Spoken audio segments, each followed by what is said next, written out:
다음으로 한번 가보도록 하죠. 이제 특수시설에서 전기 울타리에 대한 얘기가 나옵니다. 자, 전기 울타리를 이렇게 한번 보도록 할게요. 전기 울타리다 그러면, 그죠? 여기에 기둥을 심어야 되겠죠. 이렇게 기둥을 심어서 여기다가 애자를 가지고 고정을 시키죠. 애자. 그리고 전선을 이렇게 시공을 할 거예요. 이렇게. 이런 얘기하는 겁니다. 이 전기 울타리는 가축이 도망가는 걸 막기 위해서 설치한 전기 울타리다라고 생각하시면 돼요. 자, 그때 사용전압은 얼마로 가느냐? 사용전압은 250V입니다. 250V 이하의 전압을 인가할 수 있고요. 사용하는 전선의 굵기입니다. 전선의 굵기는 2.0mm 이상의 굵기를 쓰게 되죠. 이거를 인장 강도로 표현하게 된다면, 인장 강도로 표현하게 되면 2.0은 1.38kN에 해당이 되죠. 이렇게도 표현할 수 있다고 하는 거. 자, 이게 전선입니다. 얘가 전선이라고 얘기를 했죠. 얘가 기둥이잖아요. 그럼 전선과 기둥과는 어느 정도 이격거리가 필요합니까? 이렇게 묻는 거죠. 전선과 기둥은 기본적으로 2.5cm 이상을 이격시켜야만 합니다. 2.5cm 이상이요? 만약에 여기에 뭐가 있다면, 수목이 있다면, 그죠? 이렇게 수목과 전선 간의 이격거리는, 얘의 이격거리는 30cm 이상은 이격을 시켜야 됩니다. 물론 이 선로에 해당하는 위험이다라고 하는 걸로 반드시 표기를 해야 되겠죠. 다른 사람이 접근하지 않는 그와 같은 장소에 시공하는 게 바람직하겠죠. 자, 이 정도 얘기가 여러분 책에 들어와 있네요. 자, 이저 정리하시면 될 것 같아요. 다음으로 한번 가보도록 할게요. 자, 여기 나와 있던 건 얘기했고요. 울타리에 전기를 공급하는 전로에는 쉽게 개폐할 수 있는 장소에다 전용 개폐기를 설치해달라라고 얘기를 하죠. 자, 그 다음에 하나 더 얘기해 보도록 할게요. 자, 이 문제입니다. 전기 울타리 접지 전극과고요. 전기 울타리에서 접지 전극과 다른 접지 계통의 접지 전극, 즉 접지 전극과 접지 전극은 몇 메다 이상은 이격해야 된다? 2m 이상은 이격해야 된다. 자, 이거 하나 체크해 보도록 하죠. 아직 출제되지는 않았습니다만 언제든지 새로운 문제로 가능한 얘기가 될 것 같아요. 자, 그 다음에요. 가공전선로 아래를 통과하는 전기 울타리 금속재 부분은 교차점 양쪽으로부터 5m 이상 간격을 두고 접지를 해야, 울타리에 접지를 해야 됩니다. 몇 메다 간격으로요? 5m 이상의 간격을 두고요. 이건 아직 출제되지는 않았습니다만 언제든지 출제가 가능한 내용이다 라고 하는 부분 체크하시고 한 번쯤 보도록 할게요. 다음으로 한번 가보도록 합니다. 자, 전기욕기에 대한 얘기입니다. 자, 전기욕기요. 전기욕기다라고 하는 건 사용전압이 잘 나오죠. 사용전압이 몇 볼트에서 사용한다고요? 그렇죠? 10V 이하에서 사용한다. 이거 하나는 반드시 암기를 하셔야 됩니다. 이거는 곧잘 나와요. 꼭 좀 암기하도록 하시고요. 다음으로 한번 넘어가 보도록 하죠. 자, 욕기 안에 전극까지 배선은 2.5스퀘어 이상의 연동선을 사용하게 된다. 한번 보는 걸로 만족하시고요. 만약에 캡타이어 케이블을 사용하게 된다면, 그죠? 우리가 1.5스퀘어 이상, 이것도 아직 나온 적은 없어요. 그냥 보고 가자는 겁니다. 캡타이어 케이블이면 또는 코드선, 얘도 마찬가지로 1.5스퀘어 이상의 굵기를 사용하면 됩니다. 공사하는 방법은요, 케이블 공사를 해도 되고요, 합성 수지관 공사, 금속관 공사를 사용할 수 있다. 물론 이때는 캡타이어 케이블을 사용해도 됩니다. 자, 뭐 당연히 조영제에다가 견고하게 설치하는 건 당연한 거겠죠. 자, 나머지는 읽어보고 가셔도 됩니다. 다음으로 한번 가보도록 할게요. 욕기 내 전극 간의 거리는 1m로 하라. 1m요. 자, 그 다음에 사람이 접촉할 우려가 없도록 시공하는 게 바람직하겠죠. 자, 뭐 다른 건 특별한 거 없으니까요. 네, 이 정도면 얘기될 것 같아요. 한번 지나가 볼게요.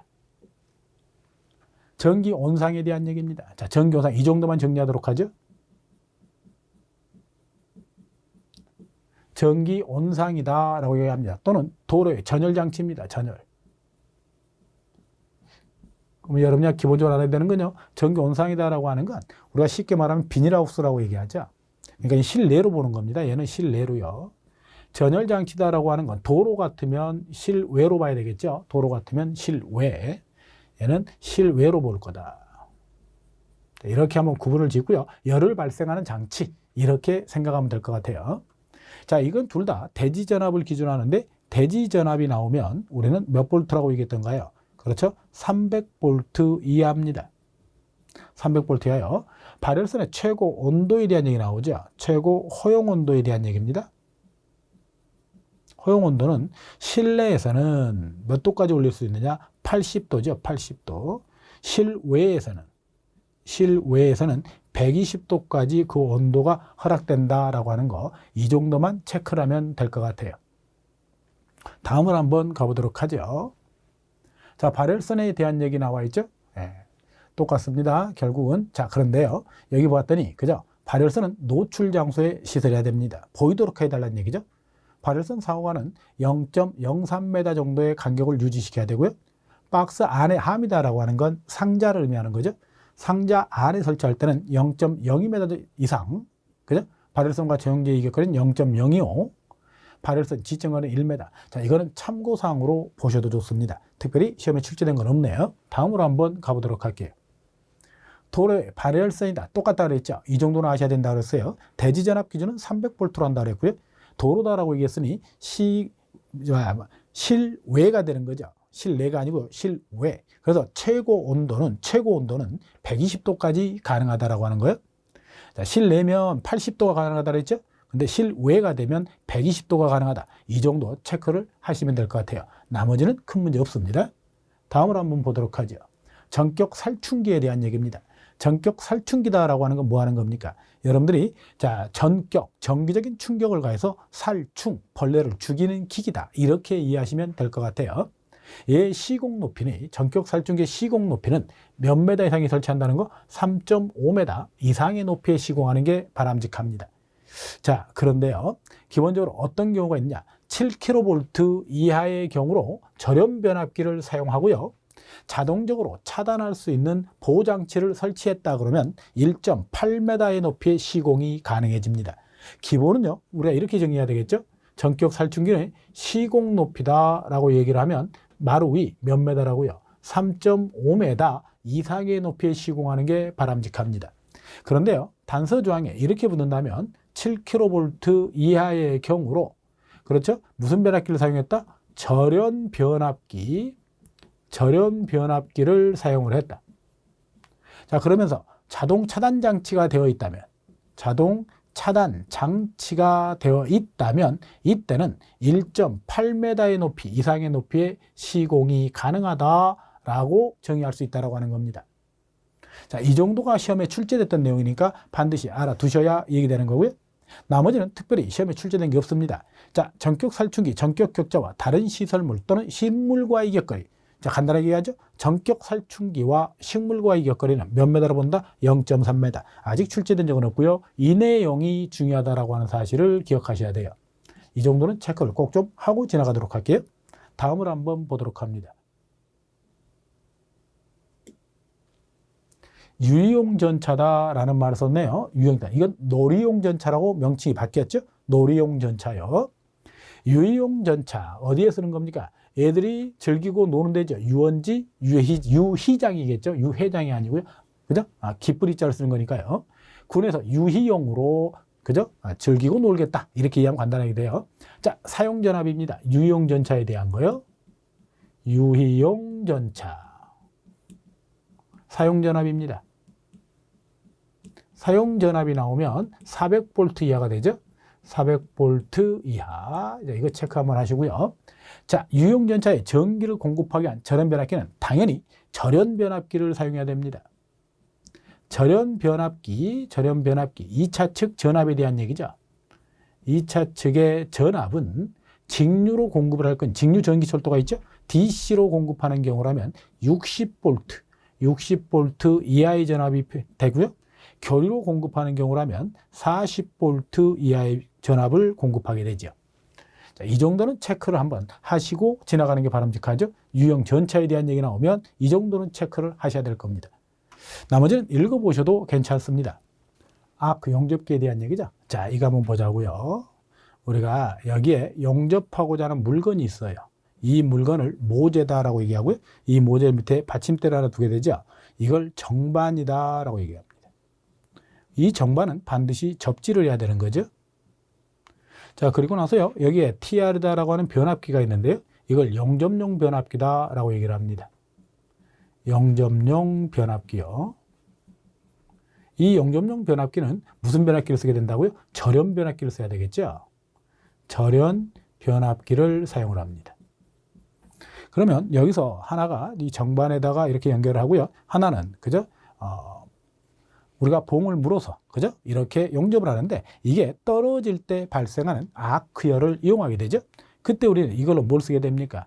용접용 케이블을 쓰지요. 용접용 케이블을 사용하게 되고요. 또는 캡타이어 케이블을 쓰죠. 캡타이어 케이블을 사용합니다. 클로로플랜 캡타이어죠. 정확히는 클로로플랜. 자, 그래서 이런 케이블을 가지고 한다라고 하는 거, 이때 전원을 공급해야 되는데 이때 대지전압은 몇 볼트에서 사용한다는 거? 300볼트 이하. 이 300볼트가 곧잘 시험에 등장을 하죠. 자, 이거 좀 체크 한번 하도록 하시고요. 용접용 변압기 1차 측전로에는 용접 변압기 가까운 곳에 개폐기를 시설할 것, 이렇게 얘기했죠? 개폐기를 시설할 것. 다음을 한번 보도록 할게요. 용접 변압기 2차 측전로 중 용접 변압기로부터 용접 전극에 이르는 부분 및 용접 변압기 피용접제, 용접을 당하는 쪽을 피용접제 그러죠. 다음에서 시공해야 된다. 어떻게 한다고요? 방금 전에 전선은 용접용 케이블을 쓰는 게 바람직하고요. 그 다음에 또는 뭘 쓸 수도 있다고요? EP, 고무절연 클로로플랜 캡타이어 케이블이라고 그랬죠? 캡타이어 케이블을 사용할 수 있다. EP다라고 하는 건 에틸렌 프로필렌이다라고 하는 고무절연 클로로플랜 캡타이어를 쓴다라고 하는 얘기입니다. 자, 이 정도 체크 한번 하고 지나갈게요. 다음을 한번 보도록 하죠. 소세력 회로다라는 말을 씁니다. 세력이 약하다라고 보시면 되고요. 1차 측의 대지전압은 소세력하게 되면 소세력 회로에 대한 얘기죠. 자, 1차 측의 대지전압은 몇 볼트로 가느냐? 300볼트죠. 2차 측의 사용전압 기준이 나오죠. 사용전압은 60볼트 이하다라고 하는 겁니다. 60볼트 이하요. 자, 그러면서 자, 이거는 기본적으로 꼭 좀 암기가 돼야 될 부분이고요. 그 다음에 하나가 더 있다면 정광 표시 장치요. 하나가 더 있다면 제어 회로용 배선.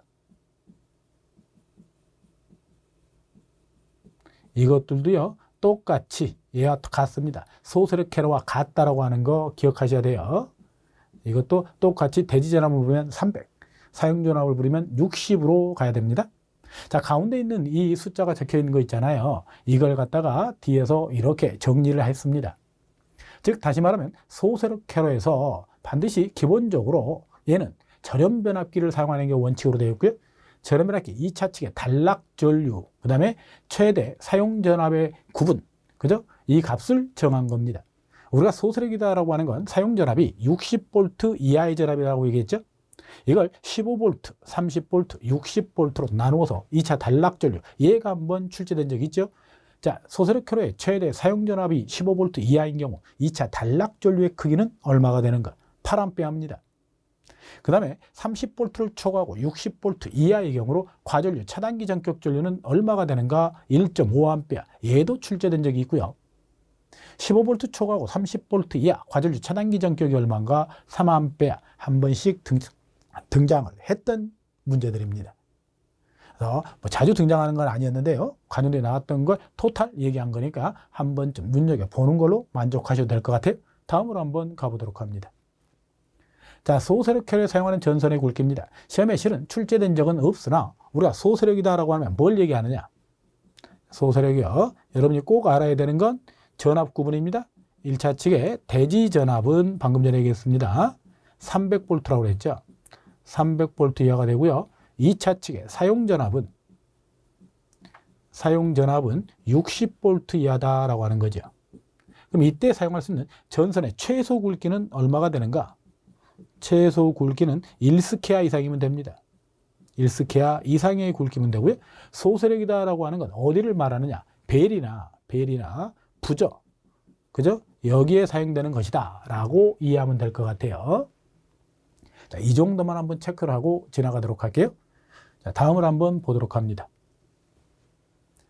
자, 소수력회로의 전선을 가공으로 설치하는 경우 전선은 인장 강도 508 뉴턴 퍼 스퀘어 이상의 것, 지름 1.2mm 이상 경동선이어야 하며 전선의 이제 가공에 대한 얘기죠.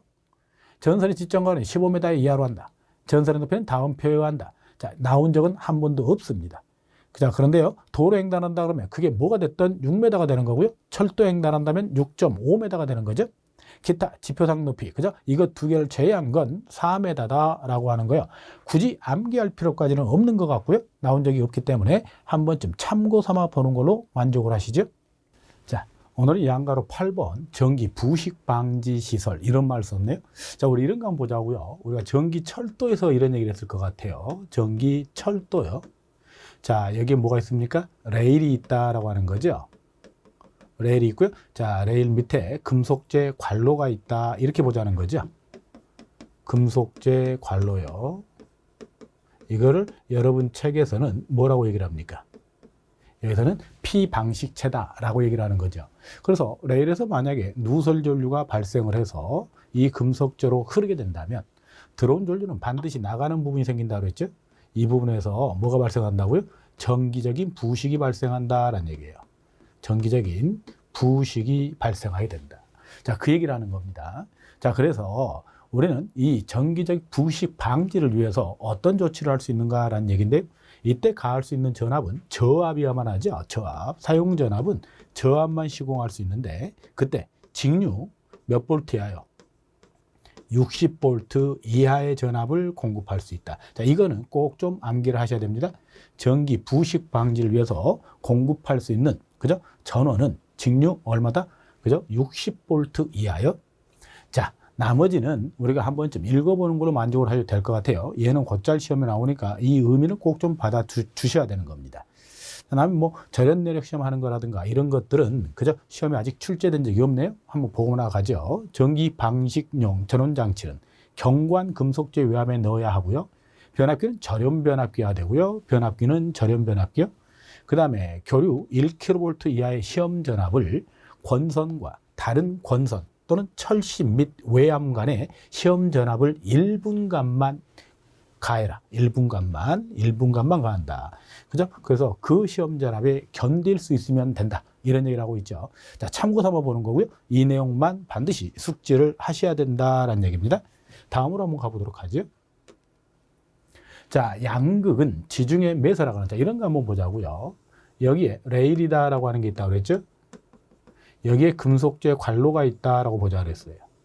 그런데 우리 여기다가 뭘 묻어줄 수 있어요? M지다라고 하는요, 그죠? 마그네슘이라든가 또는 알루미늄이라든가 뭐 이런 금속들, 즉 금속, 철보다 전위가 낮은 금속을 묻어주는 거, 그죠? 이렇게 묻어주면 우리가 여기서 누설 전류가 발생했다라고 가정을 했을 때 이 전류가 전위가 낮은 이쪽으로 흘러 들어갈 거다라는 얘기를 하는 거예요. 그래서 얘의 매설 깊이가 얼마가 되는가? 0.75m 이상의 깊이의 매설을 해야 된다. 자, 이 얘기하는 겁니다. 자, 0.75m다라고 하는 건요, 결과론적으로 모든 접지극의 매설 깊이는 0.75m 이상의 깊이를 매설하도록 되어 있죠. 그러면서 동결 깊이를 감안하라, 이런 문구를 쓰고 있죠.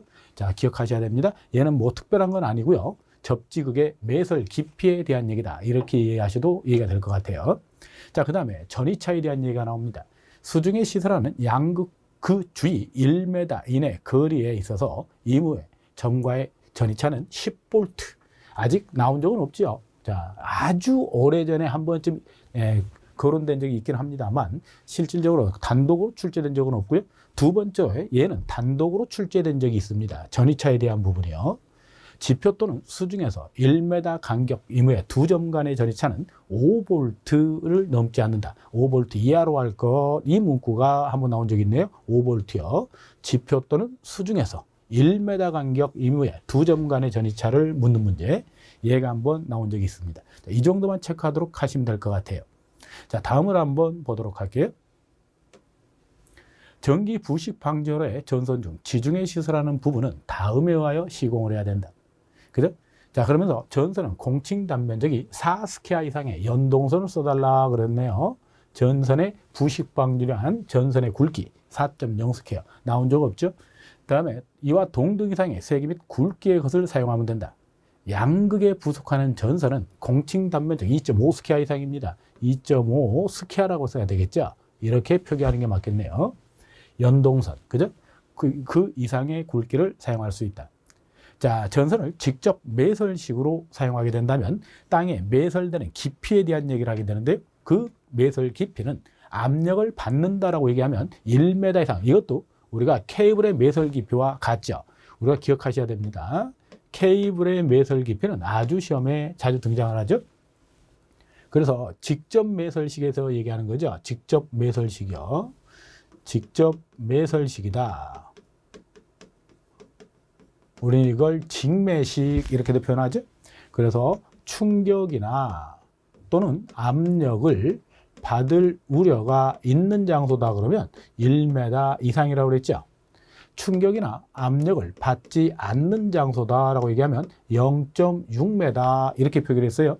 그런데요, 우리가 이와 같이 전기 부식 방지를 위해서 전선을 매설하는 경우는 충격이나 압력을 받는다 그러면 1m가 맞습니다만 여기에 기타의 장소, 그죠? 기타의 장소는 0.3m 이상이다라고 얘기했어요. 전기 부식 방지에 대한 얘기입니다. 전기 부식을 방지하기 위해서 이때 매설 깊이에 대한 개념, 매설 깊이요. 특별히 그죠? 얘가 출제되지는 않았어요. 그런데 여기에서 그죠? 이런 숫자가 새로운 문제로 나올 수도 있겠다 싶어서 얘기를 합니다. 일반적으로는 충격이나 압력을 받는다 그러면 1m라고 그랬죠. 충격이나 압력을 받지 않는다 그러면 0.6m 이상의 깊이에 매설하는 게 맞는데 전기 부식 방지를 위해서 그죠? 전선을 매설하는 경우라면 우리가 압력을 받는다 그러면 1m가 맞지만 압력을 받지 않는 장소라면 0.3m 이상의 깊이에 매설하는 게 맞다. 입상 부분, 그죠? 입상 부분 전선 깊이 0.6m 미만의 부분은 사람이 접촉할 우려가 없고 손상을 받을 우려가 없도록 방호장치를 해라. 방호장치다라고 하는 건 방어하고 보호하는 장치에 대한 개념이다. 이렇게 받아주면 될 것 같네요. 자, 특별히 뭐 신경 쓰지는 않아도 좋을 것 같아요. 이 정도만 정리하고 가보도록 할게요.